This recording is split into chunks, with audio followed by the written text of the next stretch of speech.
Salam dan bahagia, Ibu Bapak Guru hebat dan praktisi pendidikan, dimanapun Anda berada.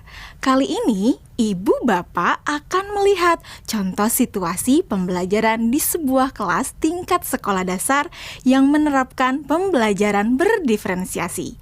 Mari kita saksikan bersama-sama.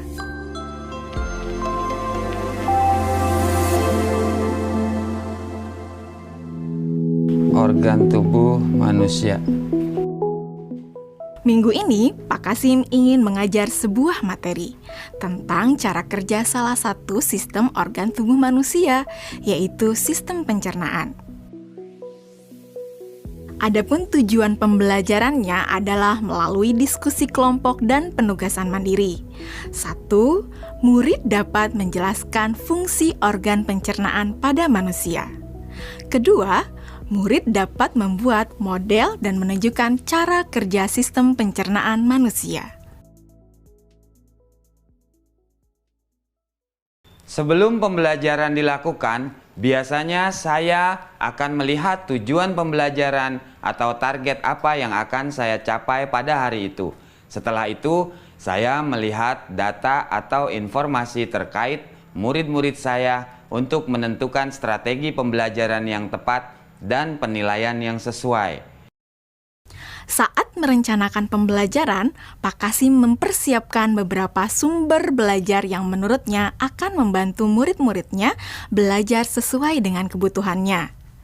Sumber daya belajar yang disiapkan diantaranya adalah sebuah poster, berbagai bacaan yang memuat pembahasan tentang bagaimana organ pencernaan bekerja dari beberapa sumber.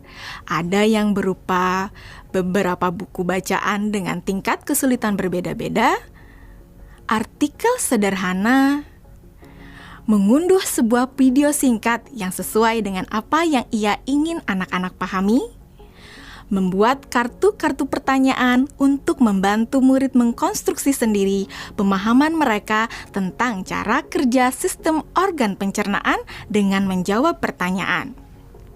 Sumber belajar yang beragam ini tentunya tetap sesuai dengan tujuan pembelajaran yang ingin dicapai, atau dengan kata lain mengimplementasikan diferensiasi konten.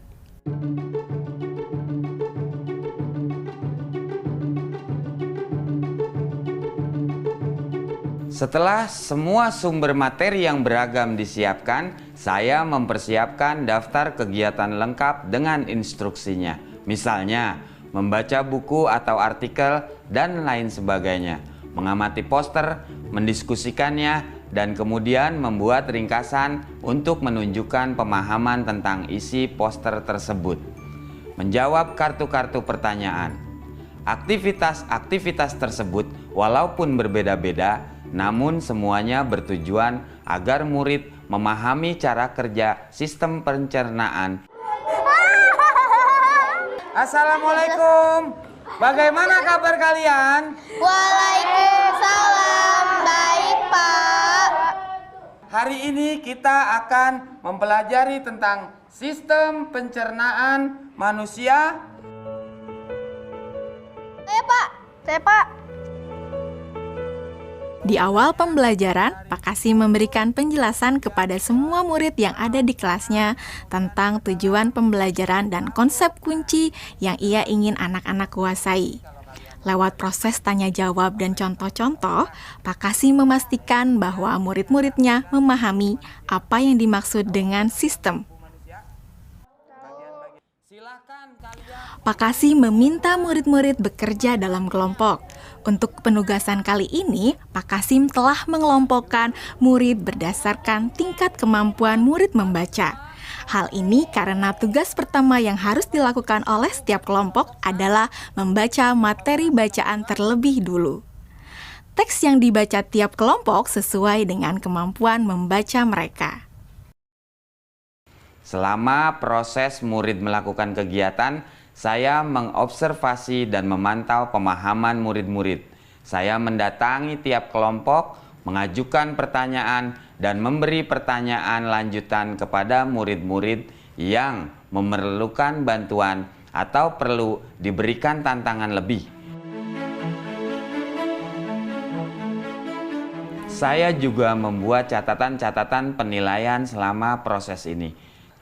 Setiap jawaban murid, pertanyaan murid, saya perhatikan dan menggunakan informasi ini untuk menyesuaikan tingkat bantuan yang akan saya berikan pada murid atau berdiferensiasi proses. Sistem pencernaan adalah serangkaian jaringan organ yang bekerja untuk mencerna makanan.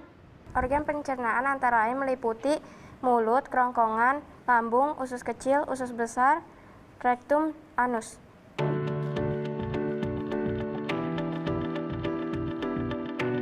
Sekarang silakan membuat model yang menunjukkan sistem kerja pencernaan manusia secara mandiri.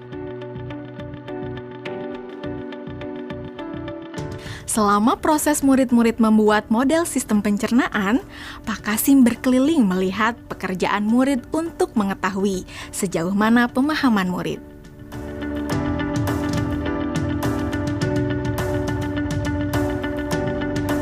Di akhir pembelajaran, saya melakukan kegiatan refleksi, di mana refleksi tersebut digunakan untuk mengapresiasi murid, untuk mengetahui atau menilai sejauh mana pemahaman murid tentang topik yang sedang dipelajari, untuk mengetahui bagaimana perasaan murid-murid ketika melakukan proses pembelajaran.